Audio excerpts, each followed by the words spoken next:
The real reporting on the legal aspect started on Tuesday, June 2nd, and the New York Times, once again with Gerald Eskenazi manning the typewriter, had the main story with a headline that read, "Police link Sawchuk's death to, quote, an altercation plan to question Stewart, and a fatal blood clot is tied to the blow." And here is what Gerald Eskenazi wrote in the New York Times that day.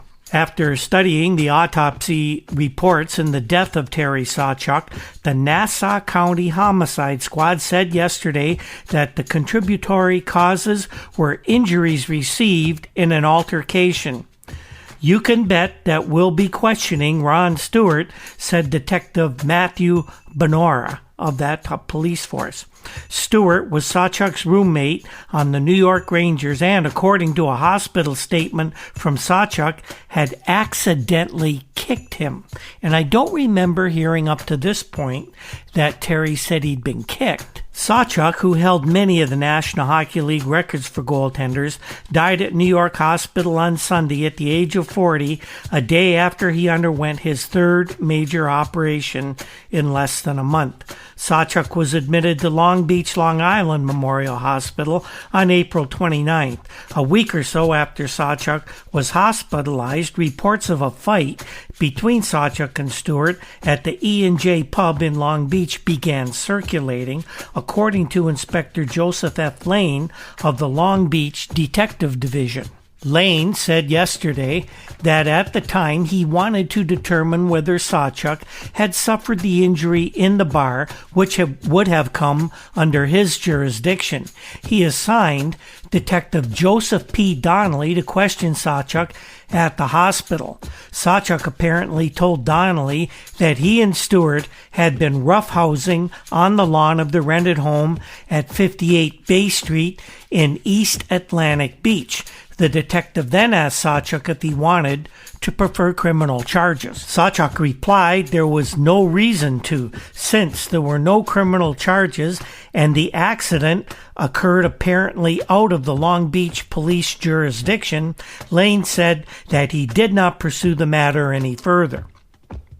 But about 10 days ago, Lane said, "Sawchuk took a turn for the worse. I then told the Nassau County Police what I had learned." Dr. Elliot Gross, Deputy Chief Medical Examiner of New York City, who performed the autopsy on Sawchuk Sunday, said yesterday that the exact cause of death was a blood clot that had traveled from a vein into a pulmonary artery, but he also determined that there was, quote, trauma or injury to the liver, which the police say was caused by a blow. 40-year-old men don't just get a pulmonary embolism, said the doctor.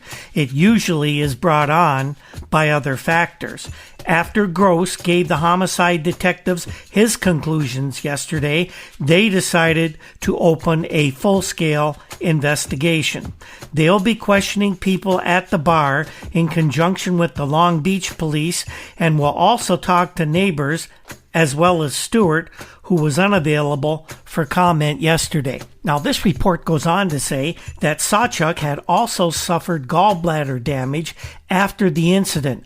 A few days after he was admitted to the Long Beach hospital, his gallbladder was removed, and we'd heard that multiple times since Terry actually entered the hospital. An operation on his liver followed. Last Friday, he was moved to New York Hospital, which is a larger and better equipped care site. On Saturday night, after another operation on his liver, Rangers retained a lawyer for Stewart. That lawyer's name is Nicholas Castellano.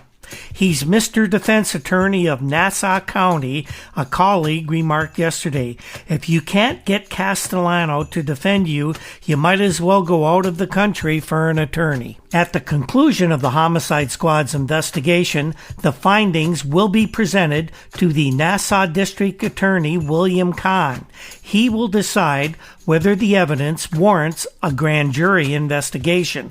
A homicide detective said yesterday it looks as if this will have to go before a grand jury, and that would be the best thing. Police obviously want to make sure that all the bases are covered, and there is no grounds for any type of criticism for how they handled this incident, given that they're getting a very late start into the investigation more than a month after the incident that caused Sawchuk's injuries actually happened.